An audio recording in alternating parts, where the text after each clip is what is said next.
Hola, ¿qué tal? ¿Cómo están? Espero que muy bien. Bueno, yo soy Fede. Este video tiene como objetivo compartir un poco info que hemos estado viendo en algunos encuentros anteriores, en este ciclo de encuentros que se llama Compartiendo la IA, que vengo dando hace un tiempo, por suerte.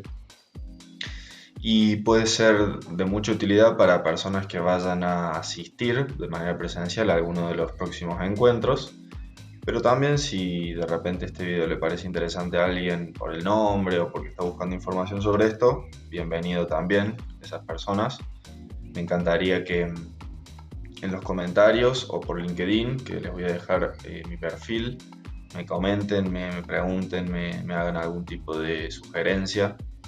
Me, me parece muy interesante el debate que se arma en los encuentros presenciales y ahora que va a ser de una manera tal vez asincrónica, también sería realmente muy útil para mí, no solo sus pareceres, sus preguntas, sino sugerencias, alguna corrección, alguna cuestión que de repente conozcan mejor y más que yo. Sería muy muy útil y realmente lo agradezco mucho. Así que bueno, para arrancar, em, les quiero contar un poco de qué se trata este ciclo de compartires, le digo.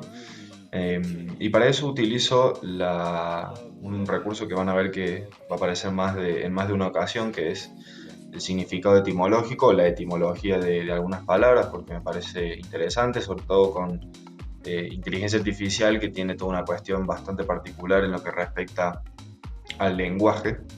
Entonces, la palabra compartir, que es como la protagonista del nombre, como significado etimológico tenemos que es repartir junto a otros y otras, o dividir conjuntamente, recibir una parte de algo, ya sea material o inmaterial, con otras personas. Bueno, en este caso sería inmaterial, sería conocimiento, experiencia, opiniones también. Entonces, esa es la esencia, ¿no? Querer repartir, dividir con otros, con ustedes y también de manera presencial en en los talleres, en los encuentros. Entonces vamos a compartir la IA. Este encuentro particular se llama Recibiendo la IA y tiene tres ejes principales, que es una introducción a la propuesta, ya más o menos lo venimos haciendo, es esto que estamos comenzando en estos primeros minutos. Vamos a ir por la definición y la relevancia actual de la IA. Y la parte más jugosa, más completa también, es la de los hitos en la historia de la IA. Entonces, de nuevo, con el mismo recurso de la etimología, hoy vamos a recibir la IA. Esa es la propuesta. Y recibir, como, como definición etimológica, tenemos tomar de nuevo o tomar hacia uno mismo. Acción de aceptar. Ahí, ese verbo aceptar creo que es el que me terminó de convencer de usar esta palabra para el encuentro. Me parece interesante esto de aceptar la IA en nuestras vidas, ya sea de una manera directa, como en mi caso, o indirecta, porque es algo bastante evidente de que la IA va a empezar a meterse, si no es que ya se ha metido en muchos ámbitos de nuestra vida. Entonces algo, algo bastante interesante sería aceptarla y entenderla, creo. Así que vamos a presentarnos también con la IA en esta primer ejercicio de interacción, que en los encuentros suele ser muy interesante, sobre todo de está en su vida la IA. En este caso no lo vamos a hacer, lo vamos a saltear, pero de nuevo, me encantaría que me dejen o alguna definición o algún comentario o que me cuenten cómo está en su vida en, en el video, como un comentario del video, o de nuevo por LinkedIn. Estoy súper abierto a recibir sus mensajes, me encantaría compartir por ahí. Vamos a ir a la definición de inteligencia artificial, que dice que es una rama de la informática que se dedica al estudio y desarrollo de sistemas capaces de realizar tareas que normalmente requerirían de inteligencia humana. Entonces, en cierta medida viene como a reemplazar la inteligencia humana dentro de procesos en los que sea necesario.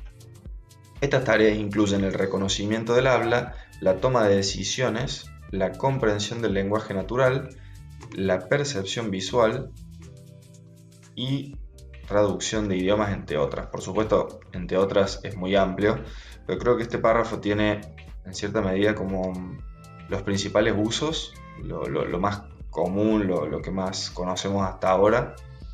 Entonces, eso tenemos como definición, pero una definición bastante técnica, la cual, lejos de estar mal, está bastante completa, pero en estos compartires también me gusta pasar por la parte filosófica. Entonces vamos a ir a una definición que tiene más que ver no con la tecnología de la inteligencia artificial, sino el concepto. ¿De qué se trata esto de inteligencia artificial? Está compuesto de dos palabras. Inteligencia es la primera, y esa palabra proviene del latín de intelligentis, que se deriva de intelligere como verbo. Y la definición es la capacidad de comprender, discernir o seleccionar entre diferentes opciones. Eso algo que vamos a volver más de una vez a esta última frase. Discernir o seleccionar entre diferentes opciones. Capacidad de aprender, entender, razonar y tomar decisiones, como inteligencia. El concepto es inteligencia artificial, y artificial tenemos a que algo artificial significa que fue hecho con habilidad o creación artística, que se refiere a algo hecho por el hombre, creado con habilidad en oposición a lo que es natural, algo creado o producido por el ser humano. O sea que básicamente es la posibilidad de discernir, tomar decisiones, pero a través de una creación del humano. Eso tenemos como definición más esencial, no yendo a la tecnología, sino entendiendo qué es la inteligencia artificial como tal. Ahora vamos a pasar, entendiendo ya de qué vamos a hablar, cuál es la relevancia actual, que la verdad no quiero darles mucha información nueva, sino más datos relacionados con esa relevancia, porque es un tema que está muy en auge, en boca de la mayoría de las conversaciones, en algún punto tocan inteligencia artificial. Entonces vamos a pasar, como solamente para tenerlo en cuenta. El 77% de las empresas están utilizando ya inteligencia artificial o lo están explorando, y el 83% consideran que es una prioridad en sus planes de negocio. O sea que prácticamente todas las empresas consideran que es importante y que está dentro de su plan futuro incorporar o estudiar la IA, lo cual significa, de mi lado yo lo vivo de una manera muy realista. Participo en proyectos que tienen como tecnología la IA y realmente es así. La mayoría de las empresas tienen como dentro de su agenda a la IA de por medio, si no es que ya la están aplicando, como es en el caso de los proyectos en los que yo estoy. Y la inversión en IA generativa en particular alcanzó los 25.000 millones de dólares en el año pasado, 2023. Imagínense lo que va a ser 2024, en donde ha habido un boom mucho más grande, sobre todo por los agentes de IA, que lo veremos más adelante. Entonces realmente hay una adopción empresarial bastante marcada. Velocidad de adopción, esto a mí me parece tremendo como dato realmente cuando lo escuché. El tiempo que necesitaron algunas de estas plataformas para llegar al 1.000.000 de usuarios activos. Netflix, 3,5 años. Spotify, 5 meses. iPhone, 74 días, o sea, estamos hablando de menos de 3 meses, unos 2 meses y medio. ChatGPT de OpenAI, 5 días. O sea, en menos de una semana, ChatGPT tenía 1.000.000 de usuarios activos. Esto, hay un concepto bastante moderno que se llaman tecnologías exponenciales, que tiene que ver con la exponencialidad de las tecnologías, no solo a nivel, en este caso, adopción, sino también resultados que se obtienen por la utilización. Porque, bueno, no es ninguna novedad que la inteligencia artificial involucrada en procesos puede generar resultados considerablemente mayores y mejores que si hiciésemos lo mismo sin esa herramienta. Y no es la única, por supuesto que hay otras herramientas, pero bueno, justo hoy estamos compartiendo la IA. Entonces, la inteligencia artificial es una de estas tecnologías exponenciales. El impacto en el empleo. Bueno, este creo que es como uno de los temas o el tema que más nos concierne a todos, ¿no? Ya que todos trabajamos o estamos por trabajar, y realmente pareciera que la inteligencia artificial viene como a acaparar todos los puestos de trabajo o a reemplazarnos. Personalmente pienso que eso no es así. De hecho, ahora vamos a ir a ver algunos, en los hitos vamos a empezar a entender un poco cómo se creó, para qué puede llegar a servir. Entonces, uno de los propósitos es quitar un poco todo ese pesimismo, toda esa cuestión medio más preocupante que ocupante sobre la inteligencia artificial, pero la realidad es también que se prevé que la inteligencia artificial pudiese llegar a eliminar 85 millones de empleos para el año próximo, que es un montón. Es algo así como casi dos Argentinas completos de personas. Esto es a nivel mundial, pero haciendo una referencia me parece tremendo. Pero también se piensa que puede llegar a crear 97 millones de nuevos puestos. Esto realmente es una proyección, ¿no? Y solo vamos a saber si era acertado o no con el diario del lunes. No sé cuándo será ese lunes, pero próximamente. Pero me parece que sería interesante que empecemos a posicionarnos en entender de que seguramente la IA va a empezar a dejar algunos puestos innecesarios, algunos procesos que hacen personas ya los va a hacer la IA mucho más rápido, más barato, pero esos desarrollos los va a tener que construir alguien los va a tener que probar, alguien va a tener que tener la idea para decir, acá se puede desarrollar algo de IA, entonces puede mejorar. Cuando se hable de procesos en donde hay un conocimiento muy técnico, alguien va a tener que capacitar todo ese modelo de lenguaje que se utilice, o va a tener que hacer pruebas sofisticadas, no pruebas automáticas, sino que va a tener que ser, por ejemplo, algún psicólogo o psiquiatra que eh, haga pruebas sobre un agente que gestione ataques de ansiedad. Eso no lo va a poder hacer cualquiera. Una persona tiene que tener un conocimiento muy particular del rubro y de la tarea específica que está haciendo ese pequeño desarrollo, pequeño o gran desarrollo. Y además hay muchos otros puestos que yo los invito a que entiendan de que no existen al día de hoy, no los comprendemos porque todavía no están. Y eso también, como otro propósito de estos compartires, es a flexibilizarnos en toda medida en lo que respecta a qué vamos a hacer. Porque es probable que incluso lo que yo hago hoy, dentro de no mucho, una inteligencia artificial lo haga. Hasta ahí suena tremendamente catastrófico, pero si yo mientras tanto aprendí a hacer otra cosa que agregue valor, no debería ser un problema. Y eso es a lo que les invito, realmente. A flexibilizarnos, a aprender cosas nuevas, ver cómo hacer lo que nosotros ya hacemos hoy mejor con IA. Esa es la forma en la que nunca nos va a reemplazar la IA, porque siempre vamos a estar, no sé si un paso adelante, pero sí nos vamos a estar potenciando. Esa es la clave. Bueno, y el impacto esperado, que esto es ya más haciendo como proyección no solo en el empleo, sino en nuestra vida diaria, porque por supuesto que el empleo y el trabajo es algo que a nosotros nos concierne mucho porque nos hemos identificado bastante con nuestros puestos de trabajo, pero además en procesos de la vida cotidiana la IA va a empezar a estar, ya está, pero va a estar cada vez más. Procesos de compra, procesos de pago, procesos de algún reclamo, es algo que va a ocurrir. Y con este enfoque hay un estudio que muestra que el 66% de las personas a nivel mundial creen que la IA tendrá un impacto dramático en sus vidas en los próximos 3 a 5 años. Y en Estados Unidos el 85% de los adultos, fíjense, prácticamente todos los adultos, apoyan un esfuerzo nacional para hacer que la inteligencia artificial sea segura, reflejando la demanda de mayor transparencia y estándares éticos. Bueno, este es un tema que seguramente va a tener mucho debate, va a haber va a ser una cuestión bien álgida, digamos, en lo que respecta a cómo los estados empiezan a hacer regulaciones, cómo de repente las grandes empresas van a tener que amoldarse o no a algunos reglamentos, bien, porque esta es una tecnología que realmente hasta hace no mucho era exclusiva de un sector científico muy particular, muy técnico, y al día de hoy, como vieron, en 5 días 1 millón de personas la empezaron a usar, y hoy ya no sé cuál es la cantidad de personas que lo usan, pero mucho más de 1 millón seguro. Entonces es un tema realmente muy controversial, ¿no? Porque esto es un ejemplo que yo siempre cuento porque me parece relevante.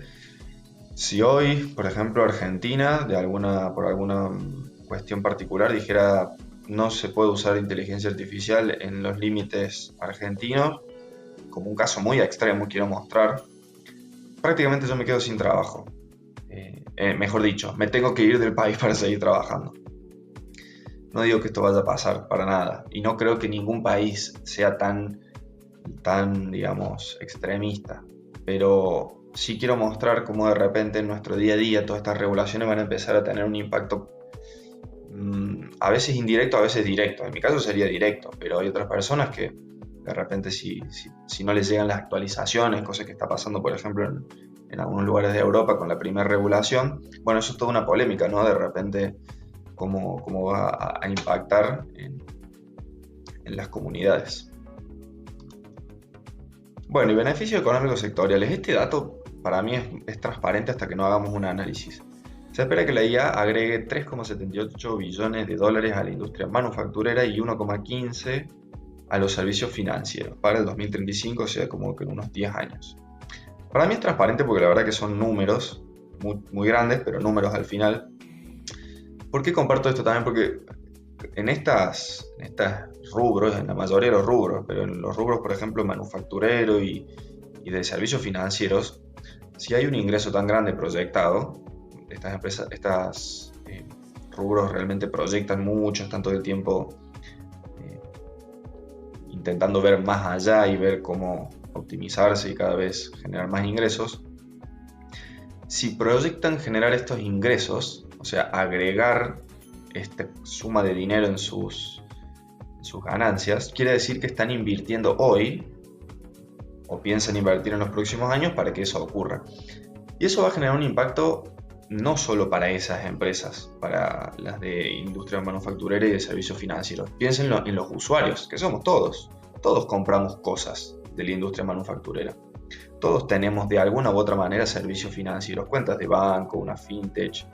Bueno, todo esto lo muestro a nivel, digamos, como con el importe en dinero, porque muestro la relevancia justamente de cómo las industrias están realmente invirtiendo en esto, en la inteligencia artificial. Y eso genera, sin lugar a dudas, va a generar resultados, no necesariamente de estos del dinero, sino en nuestra vida cotidiana. Ese es el propósito de este dato. Bueno, y vamos a ir, lo que para mí es lo más interesante de este video, son los hitos en la historia de la IA. Aclaro que no son los únicos, por supuesto, y que seguramente se puede retocar más y mejor la información, pero bueno, en este tiempo vamos a compartir estos, que vamos a hacer unos 12 hitos principales. Les cuento también como comentario que no solo los hitos que vamos a escuchar ahora, sino también esta intención de compartir en estos talleres, como me ha surgido, me ha nacido de leer un libro que se llama Artificial, escrito por Mariano Sigman y Santiago Bilinkis. Realmente se los recomiendo si les interesa este tema, profundizar mucho más de lo que yo les voy a dar. Y quiero que sepan que no necesitan ningún conocimiento previo. Yo no lo tenía, la verdad. Solo había usado un poco IA, pero cuando lo compré sabía muchísimo menos de lo que sé ahora y lo entendí perfectamente. Y de hecho me inspiró, como les cuento, a salir a compartírselos. Así que muy recomendado ese libro. Bueno, la historia de la IA como tecnología, pudiésemos decir que se remonta al comienzo en la Segunda Guerra Mundial. Esto es algo que realmente se ha repetido. En los grandes conflictos bélicos el humano ha desarrollado grandes avances tecnológicos, médicos. Y en 1940 lo que ocurre, cuando era un momento en donde los nazis estaban teniendo cierta ventaja, estaban generando algunos avances territoriales, ocurría que el bando aliado descubrió que había una comunicación encriptada que tenía los nazis, imposible de interpretar porque no tenía ningún sentido ante la lectura de cualquier humano que no entiende de qué se está hablando. Y se dispuso un grupo de científicos bastante grande, liderado por Alan Turing, un gran científico de esa era, a intentar descifrarlo, básicamente. Hay una película que se llama Código Enigma, que también se las recomiendo igual que el libro, porque es de este tema que estamos hablando, pero se ve bien en detalle cómo vivió ese grupo de científicos el hecho de trabajar en este proyecto. Y Turing, por supuesto, que es el personaje principal. Enigma es una máquina, fue una máquina, que a través de un estudio de estos científicos sobre los mensajes encriptados de los nazis, reconocieron que tenía varios caracteres que no tenían ningún sentido lógico al leerlo, pero siempre finalizaban igual, siempre terminaban de la misma manera. Entendieron que ese final era Heil Hitler, era como el cierre del mensaje, era este saludo que los caracterizó a los nazis. Y realmente fue como el hilo para tirar en el entendimiento de por qué, de cómo se arman los mensajes. Entonces, este equipo liderado por Turing empezó a hacer una serie de configuraciones en una máquina con unos rotores gigantescos que hacía, lo que recibía como input era una tarjeta con el código, y a través de unos giros de unos cilindros gigantescos cambiaba el carácter del input por una letra del abecedario y entregaba el mensaje descifrado. Bueno, es tremendo en la película ver cómo empiezan a entender realmente cuáles eran los mensajes, que muchos eran atentados o ataques, y cómo hacer para no levantar sospechas de que lo habían logrado interpretar. Eso ya es parte de la historia, pero ¿por qué esta es el primer esbozo de inteligencia artificial? Primero porque Alan Turing, vamos a ver que profundizó en esto y realmente se lo considera el padre de la idea de una inteligencia generada por una máquina, pero además porque este proceso de recibir un mensaje y entregarlo descifrándolo es algo que no tenía precedentes hasta el momento. Las máquinas en esa época, 1940, eran totalmente mecánicas, estábamos hablando de algo nada sofisticado en cuanto a software. Y luego de eso, en 1948, ya fuera de proyectos relacionados con la guerra, Alan Turing con un socio desarrollan una máquina similar a Enigma, pero que en vez de descifrar mensajes de nazis, jugaba al ajedrez. Tenía mucha información sobre partidas de ajedrez cargadas, entonces podía tomar algunas decisiones para hacer movimientos respecto de lo que estaba ocurriendo en el tablero. Duchamp es por las primeras letras de los apellidos de cada uno, de Turing y su compañero Champ. Después, en 1949, Donald Hebb, el profesor Donald Hebb, aparece con lo que sería uno de los primeros esbozos del entendimiento de las redes neuronales, del funcionamiento de las redes neuronales del cerebro. Él estaba investigando sobre aprendizaje y descubrió que las neuronas se conectan entre sí, generando estos impulsos eléctricos tan característicos que hemos visto en tomografías y demás, y que el aprendizaje se genera cuando varias neuronas se interconectan y fluye información entre ellas. Esto fue como... Las redes neuronales es un tema que realmente se viene estudiando hace años y se sigue estudiando el día de hoy, pero en 1949, hace tanto tiempo, esto era realmente un descubrimiento muy grande, muy importante. Y Donald Hebb es una persona recordada por ser uno de los pioneros. En 1966, el MIT desarrolla algo llamado ELIZA. Es un software que tiene la capacidad de interactuar con usuarios y que tiene la particularidad de estar como intentando simular un terapeuta rogeriano, de la escuela rogeriana de psicología. Es bastante sencillo, bastante rudimentaria en relación a lo que conocemos hoy como conversacional, pero es a su vez el primer caso en donde una máquina interactúa con una persona de manera directa. No generaba lo que entregaba como respuesta, eran respuestas predeterminadas, siempre iban a ser las mismas, y tenían una particularidad de que querían generar en el usuario la sensación de empatía desde este sistema, porque las respuestas eran preguntas del tipo: ¿cómo te hace sentir esto? Entiendo lo que me decís, entiendo por lo que estás pasando, me gustaría acompañarte en esto.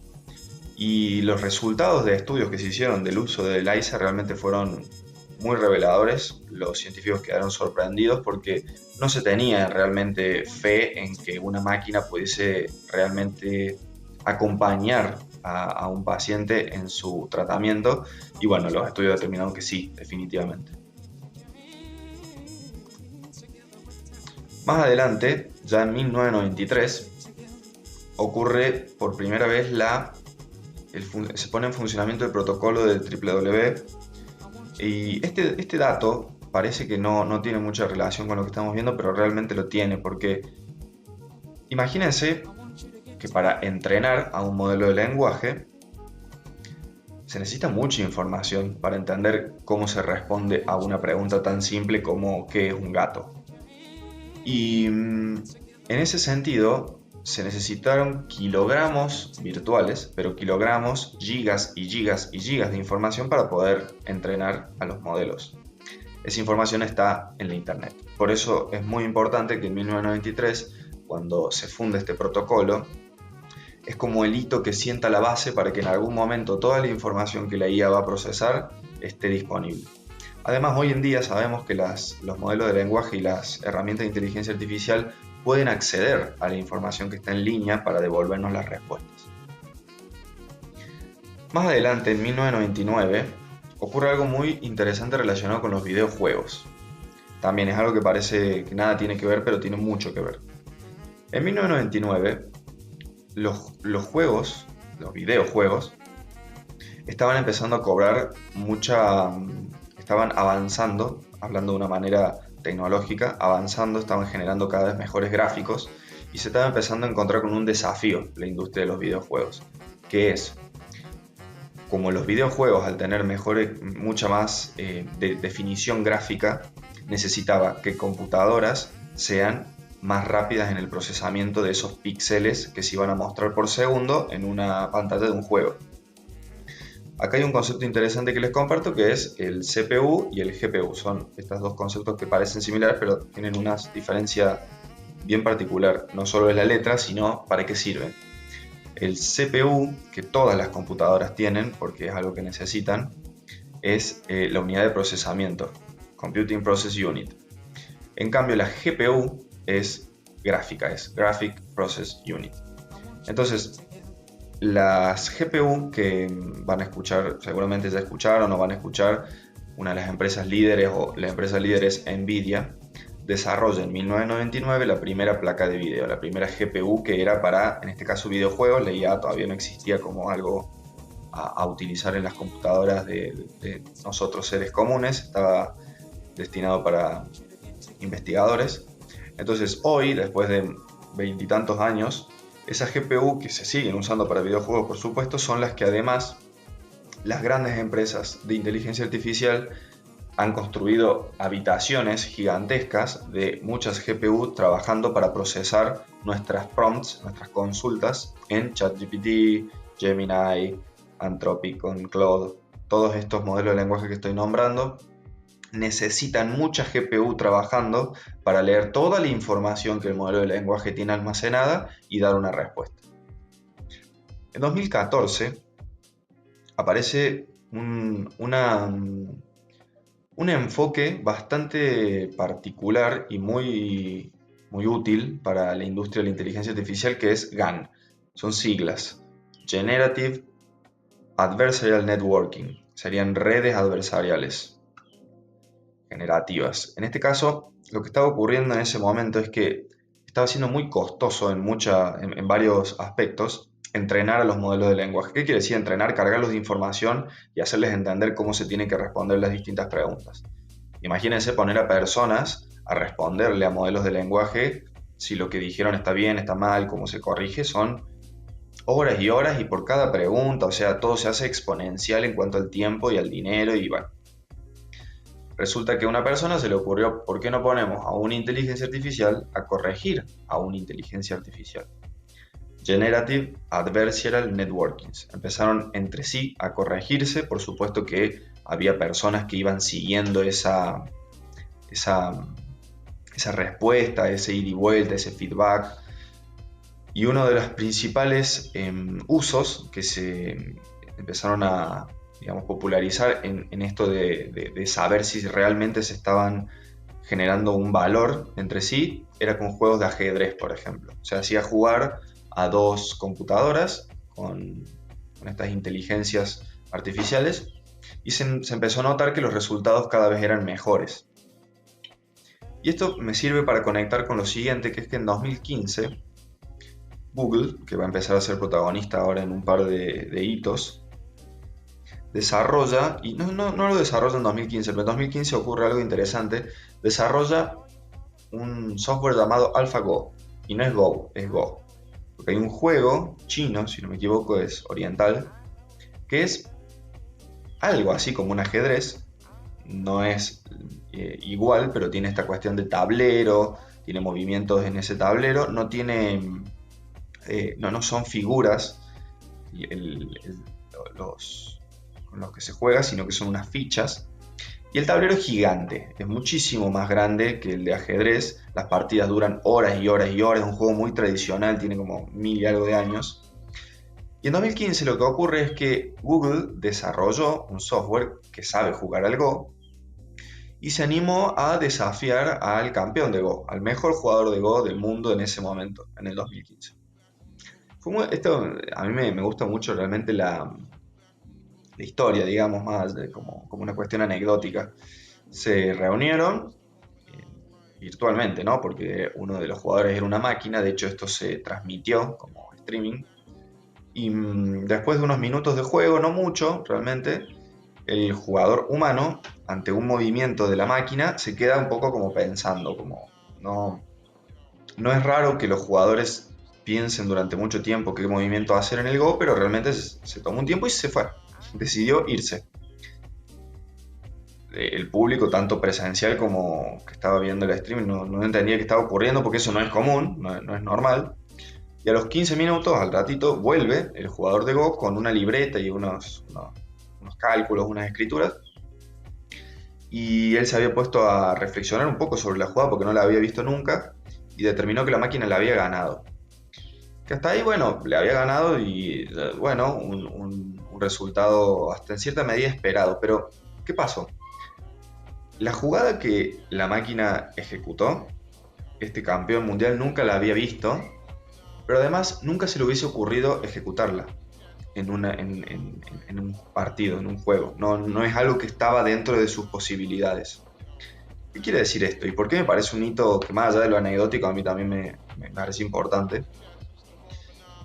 Empezó a suceder en 2015 que las máquinas empezaron a superarnos en una de las, creo que la última frontera, el último ámbito en donde aún teníamos, por así decir, la ventaja. Porque la tecnología hace años nos viene superando y nos venimos potenciando nosotros con la tecnología. Por ejemplo, nuestros vehículos, con muy poca energía de nuestro cuerpo, puede ir a velocidades que jamás pudiésemos nosotros desarrollar. Empezando por la bici, de algo básico, hasta en un avión. ¿Qué más? Por ejemplo, las calculadoras son tecnología y tiene toda esta cuestión de la parte racional del cálculo, pero son lineales. Solo pueden ejecutar los cálculos que están parametrizados dentro de una calculadora.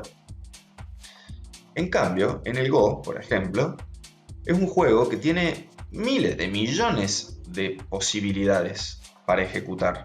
Parecido al ajedrez, pero elevado a no sé qué potencia. Y acá nos volvemos a la definición de inteligencia artificial como más concepto y no como tecnología. La posibilidad de decidir, de discernir, de seleccionar una de las tantas opciones que hay, creyendo que es la mejor.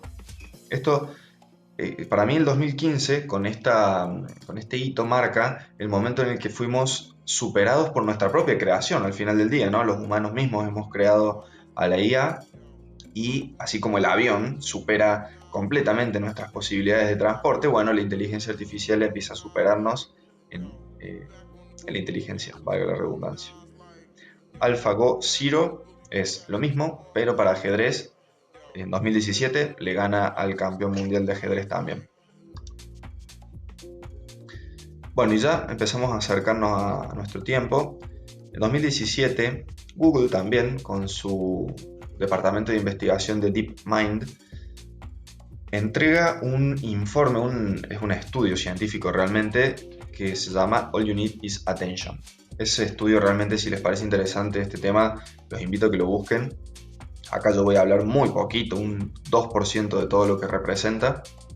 Este artículo, bueno, jugando un poco con también el nombre de la canción de los Beatles, habla de que en relación a las redes neuronales que veníamos hablando, ya esto es enfocado en IA, lo importante o uno de los factores importantes para que los modelos de lenguaje sean eficientes y eficaces es darle la suficiente atención a la parte correspondiente de la prompt, consulta, de la pregunta, del input del usuario, para que después pueda hacer un procesamiento mucho mejor para dar la respuesta. Entonces, por ejemplo, vamos a suponer que mi consulta es algo de información y una pregunta buscando más información. Entonces, lo primero que va a hacer el modelo de lenguaje, luego de, por supuesto, todo este estudio y mucho desarrollo posterior, es tomar la prompt, la consulta, y separarla en partes para poder entenderla mejor.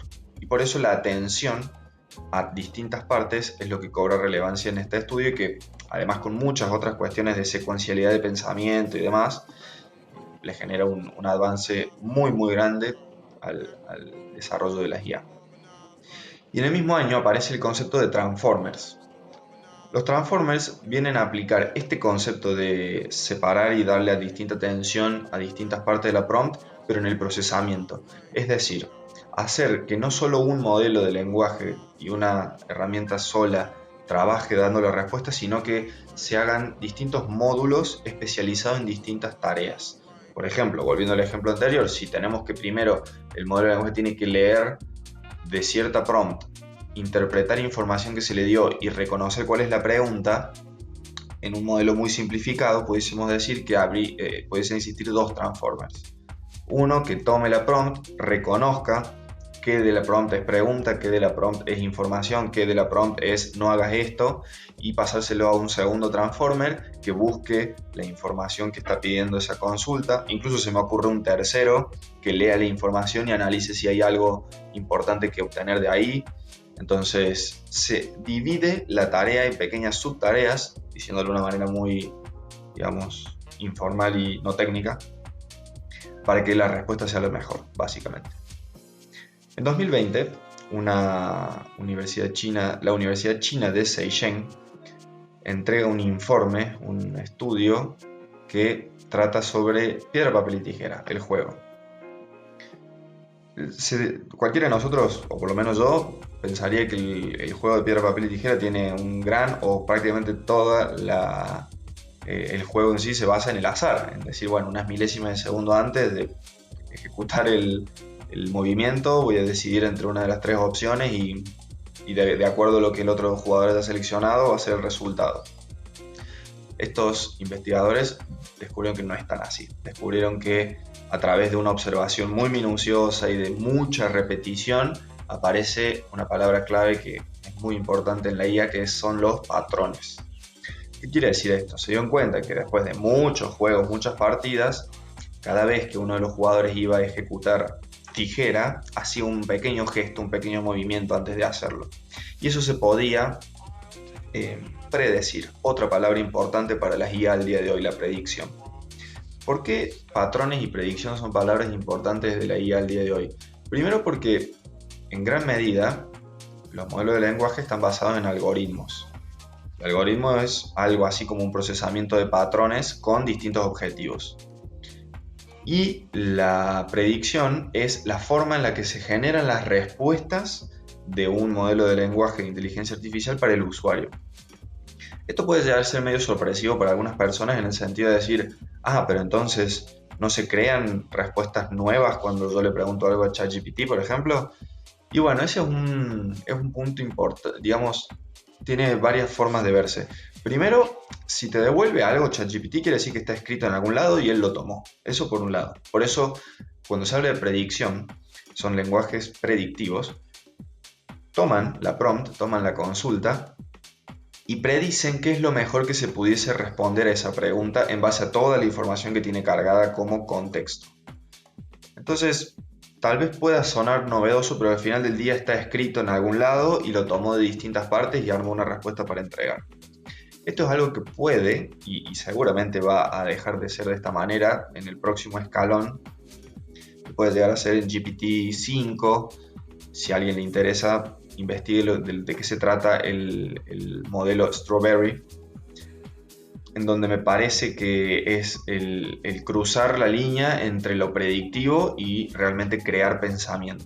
Es tremendo, no lo vamos a ver acá porque todavía ni siquiera está entregado a los usuarios para probarlo, para verlo, entonces no tengo idea, pero lo poco que he escuchado es que vendría a suponer el fin de la predicción de los modelos de lenguaje y comenzaría a realmente la reflexión del procesamiento de lo que se está pidiendo. Y ahí sí pudiésemos hablar de que sería una creación originaria del modelo de lenguaje. Muy interesante.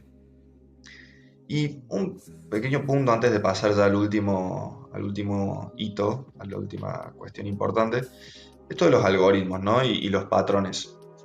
Tal vez la inteligencia artificial al día de hoy no esté tan involucrada en tu día a día o no esté involucrada, eso lo dudo, pero puede ser que todavía no esté.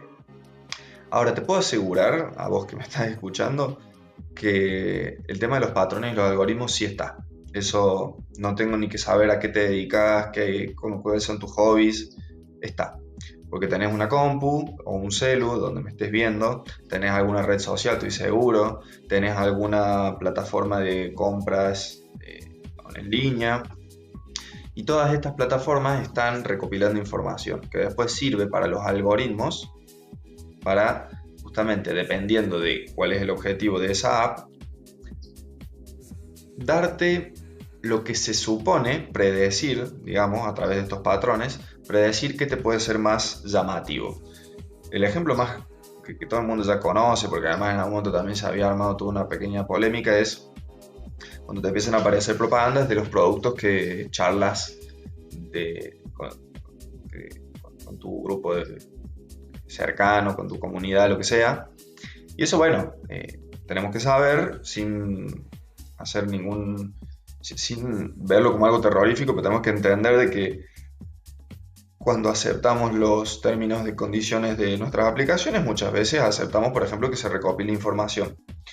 Y es lógico por eso que si de repente estamos hablando de que quiero cambiar mi silla y comprarme una silla postural, ergonómica, porque tengo un problema en la espalda, que es algo real, me van a aparecer cada vez más productos de eso en alguna red social o cuando entre a alguna aplicación directamente va a aparecer.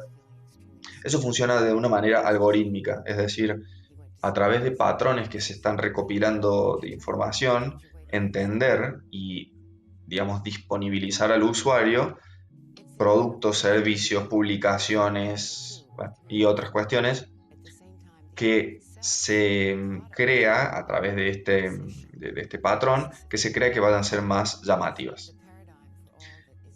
Mi invitación en esto es a no ni volverse loco, ni tirar el celular por la ventana, sino saberlo, ser conscientes ya es un montón y actuar de una manera, digamos, aprovecharlo. No pensar que nos controla ni una cuestión así, sino realmente a mí me es muy útil que de ahora en adelante me aparezcan distintas opciones de sillas ergonómicas, porque quiero ver cuál es la que es mejor en cuanto a sus características. Por supuesto, si de repente puedo conseguir la misma silla con mejor financiamiento o más barata, mejor.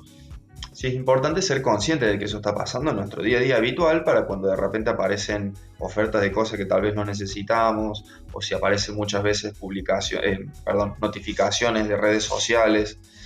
Ahí es en donde se pone finito de que no sea que nosotros utilicemos la tecnología y la tecnología nos esté utilizando para lo que sea que esa aplicación tenga como objetivo. Mercado Libre vender, Instagram retenerte dentro de la aplicación y así. Bien, y para finalizar, 2023, hace solo un año, parece que fue hace un montón, pero hace un año y unos meses, una empresa que fue empresa desde el 2018, 19, no recuerdo, pero antes era una organización sin fines de lucro de investigación, todos la conocen, OpenAI, le entrega a los usuarios GPT 3.5. ¿Y por qué para mí es importante GPT 3.5 y no GPT 1, 2, 3? Porque GPT 3.5, más allá de que, como siempre, es el mejor hasta el momento en cuanto a modelo de lenguaje, se entrega en un formato muy amigable de uso, muy amigable, al punto de completar un inicio de sesión, carga tu email y una contraseña y ya está, fin. Ese es el único requisito. El resultado fue que en 5 días hubo 1 millón de usuarios. Y hoy, como digo, ya no tengo dimensión. Y es un hito porque por lo menos quien le habla empezó a utilizar ChatGPT y la inteligencia artificial como tal un marzo de 2023 cuando mi tío, Sergio, una persona muy cercana a la tecnología y que siempre está muy actualizado, me dice, eh, parece que las cosas van por acá, esto va a crecer. Bueno, tenía toda la razón y el primer modelo de lenguaje que yo he utilizado es GPT 3.5 y creo que somos la gran mayoría porque antes de GPT 3.5 la IA estaba digamos, en una época muy de investigación, de laboratorio, por así decirlo, estaba reservada a unos pocos con mucho manejo técnico de software y al día de hoy no hace falta hacer no solo que en líneas de código, no hace falta más que hacer un par de clics y ya estás interactuando con un modelo de IA. Y eso cada vez va a ser más fácil. Las grandes empresas están trabajando en que cada vez sea más fácil interactuar con la IA. Yo mismo, de hecho, estoy trabajando para que cada vez sea más fácil trabajar con IA. Así que bueno, para terminar, esto es algo que realmente se vuelve muy interesante en lo presencial, por eso los invito a que me dejen comentarios en el video, como acá en YouTube, o me compartan por LinkedIn. Una pregunta que está en el libro artificial de Sigman y Bilinkis, por eso me pareció interesante y la comparto, que es ¿qué buscamos creando la IA? Como pregunta de reflexión, ¿no? No hay respuesta correcta acá porque no lo vamos a poder determinar, pero ¿qué buscamos los humanos, ¿no? Ya que somos la especie que ha creado la IA, ¿qué buscamos? Bueno, me encantaría escuchar sus opiniones. Y eso ha sido todo por este encuentro, recibiendo la IA en estos compartires de compartir la IA que les propongo. Les agradezco también haber llegado hasta acá. Este es el fin del video y espero realmente que les haya divertido, que les haya interesado, que los haya nutrido. Y como ya les dije, espero próximamente cruzarlos en encuentros presenciales o en algún comentario por alguna de las plataformas. Muchas gracias.